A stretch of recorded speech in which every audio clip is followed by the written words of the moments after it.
This is a guest essay written by Stephen Schechter.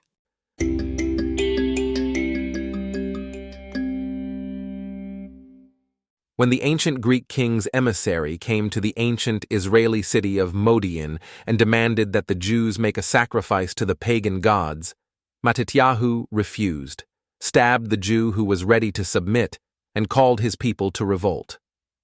"Let everyone who is zealous for the law and who stands by the covenant follow me," he cried. The Jews who remained faithful to the covenant joined him, and after many battles drove the Greek army out and recovered their land and their temple. This victory was not achieved in his lifetime, but in that of his son Judah Maccabee. Yet on his deathbed, Matityahu enjoined his sons that although arrogance and scorn have now grown strong, it is a time of disaster and violent wrath. Be zealous for the law and give your lives for the covenant of our ancestors. Do not fear the words of sinners, for their glory ends in corruption and worms. And so it was, then as now.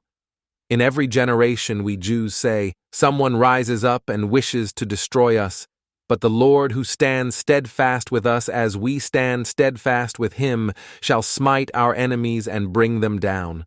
Passover follows Hanukkah as spring follows winter, and before the next Passover comes upon us, heck, before even next Hanukkah comes upon us, the so-called Palestinians will have received their deserved fate.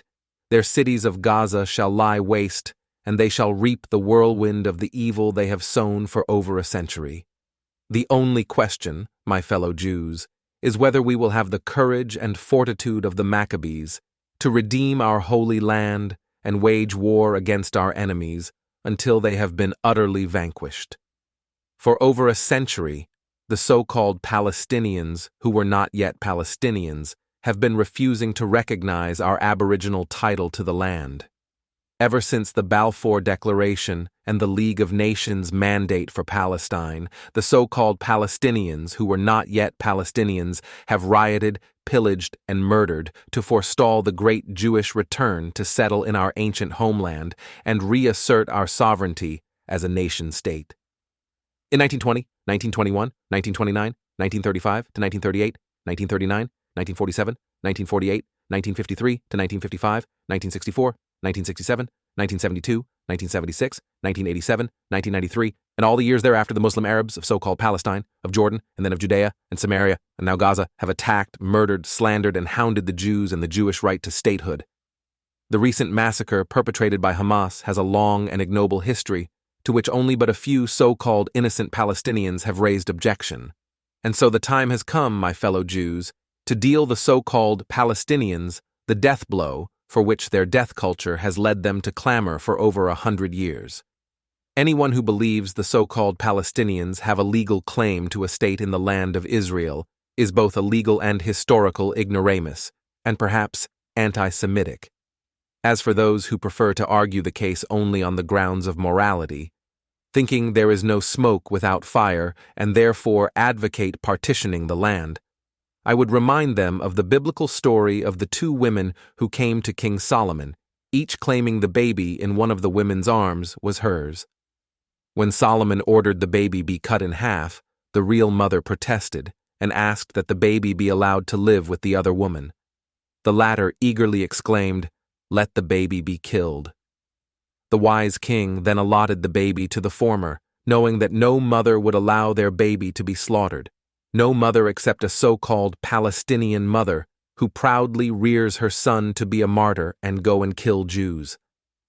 These are the innocent civilians over whom ignorant and malicious people the world over, some marching in cities, some running interference in the chancelleries of countries, are now shedding tears and on their behalf imploring, when not indicting, Israel to cease its military campaign in Gaza.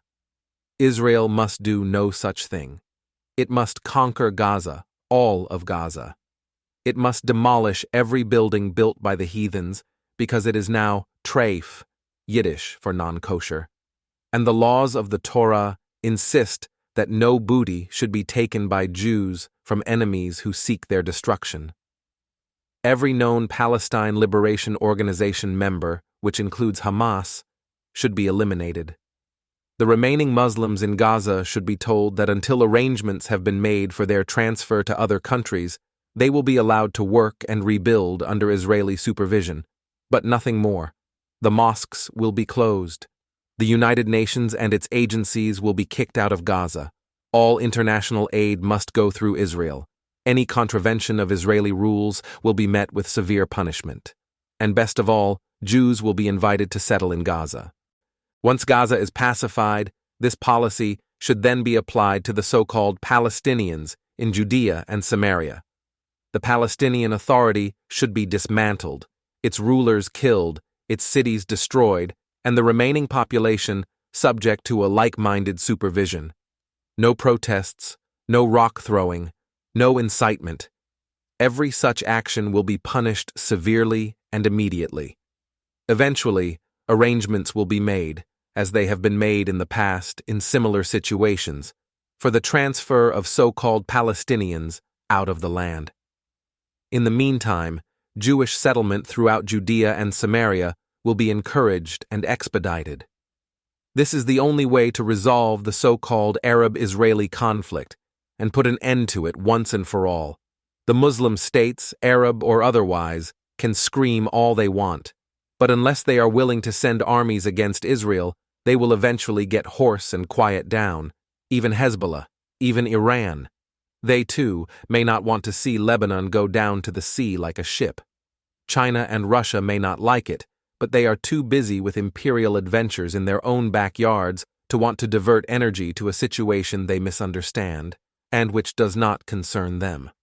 As for the Western countries, always ready to mouth pieties about Israel's right to defend itself, but never ready to back it up with words and deeds when Israel is threatened, they are free to threaten Israel with military action and economic boycott, which they will justify in the name of tough love between friends. But the Western democracies, to the extent that they are still democracies that believe in the value of their societies, would be hard-pressed to do that without protest from a substantial segment of their citizenry, especially in the United States. Not to mention that Israel also possesses nuclear weapons. And so the question remains and returns to us Jews. Will it be Hanukkah or Purim? Are we going to be Maccabees or court Jews?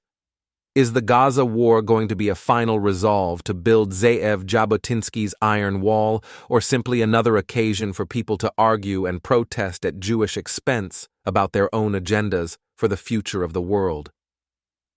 In my mind, there is no doubt what the answer should be. Matityahu's words to his sons on his deathbed still ring true, quote, "Gather about you all who observe the law and avenge your people. Pay back the Gentiles what they deserve and observe the precepts of the law. Amen and amen."